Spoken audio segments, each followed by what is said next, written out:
Hi everybody, my name is Eileen Nicole. I just came over here to give my 2 cents on what's been happening with the whole Fat Joe situation.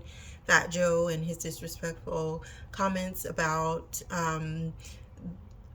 what he says is FBA or Foundation of Black Americans, and which I really don't know if he says he's segmenting it, but I think that it's more of a I think it's a catch-all, and but it's a safe way to put a catch-all into it, and then he throws Lord Jamar in there, and so I feel like that he, um, said all these things.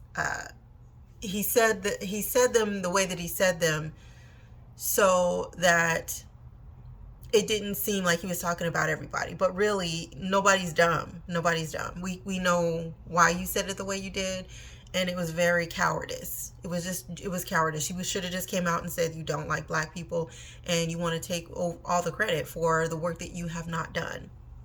But let's get into this story here. So Fat Joe says he went on Math Hoffa podcast and said that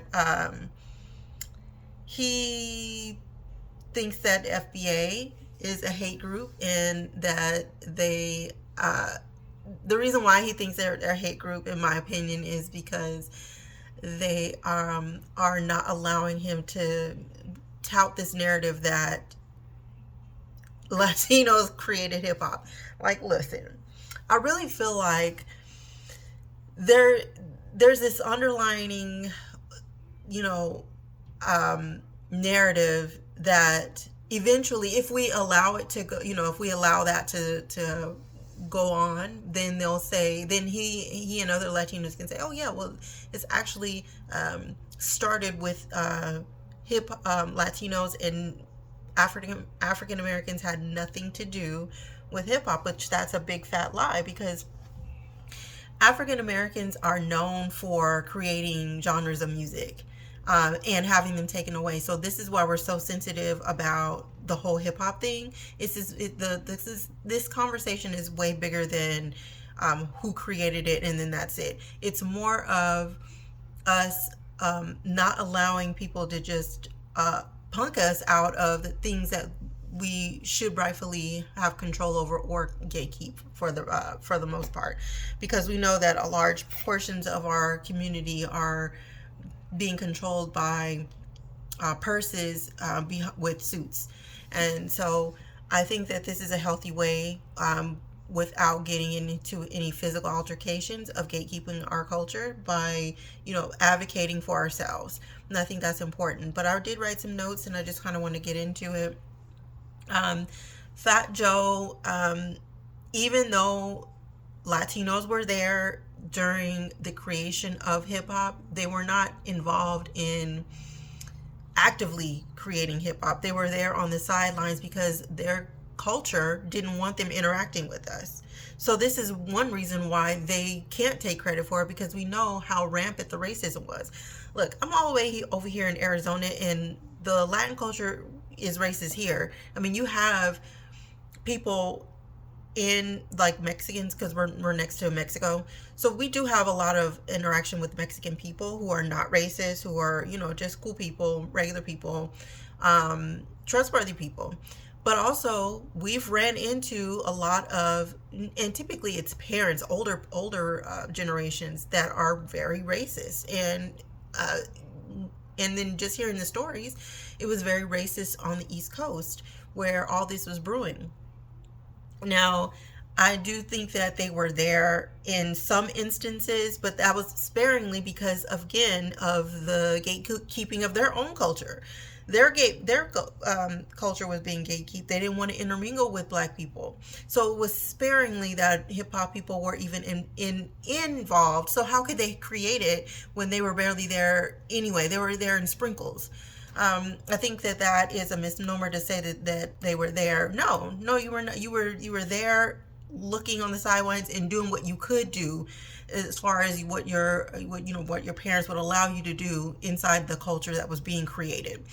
And so we were free to do what we wanted, only because, in terms of creating this really was about creating agency within our culture to be heard and to communicate what was happening, because we felt like so oppressed in poverty, and it was concentrated in New York, especially in the Bronx, that this was a way for us to communicate with one another, with to be free, to have some form of expression, to have some semblance of um, identity without it being attached to anything. We didn't, when it was first created, it wasn't this, oh, this is hip hop. It was just, okay, let's just have these experiences with one another, and then it grew from there.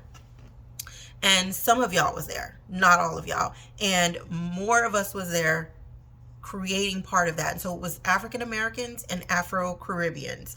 That is primarily who created hip hop. And I would definitely say that Busta Rhymes is a whole tool for being on the side of this straight up lie. But allegedly he lives his whole life in a lie, allegedly. Anyway, I really feel like there is this now Cuban Link, which is a rapper that was around the time when Fat Joe and Big Pun was coming up, basically said that there was not just undertones but overtones of racism towards black people, even though we were the ones that were giving him these opportunities to participate in our culture, part of our culture, because we have our culture is like an octopus. We have a lot of different things going on within our culture, and hip hop is one of those legs. But this one, he was being allowed to have some sort of he had opportunities in that leg of our culture. But he's saying, no, I created this whole leg, y'all. I created this whole leg. But you didn't.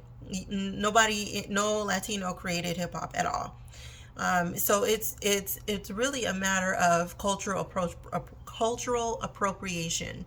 I feel like eventually they will, if we allow this to continue, we all need to be speaking out about this, because it's not just this one leg that they'll try to take the whole octopus and say, well, we created everything that black people do, and then eventually it'll get to a point where they're trying to oppress us. So that's where it all is culminating to. So we have to all be vocal about the truth. And even if it makes them feel uncomfortable, but the truth shouldn't make you feel uncomfortable. It should just be what it is. But at the end of the day, Fat Joe said stuff about Lord Jamar, and I think the reason why he said Lord Jamar was broke and irrelevant was because he wants Lord Jamar to be irrelevant. And it's so interesting that hip hop in and of itself was created because of the impoverished situation that a lot of us were in, especially on the East Coast. But the people on the East Coast was not oblivious to what was happening on the West Coast. They knew that it was happening all over the country.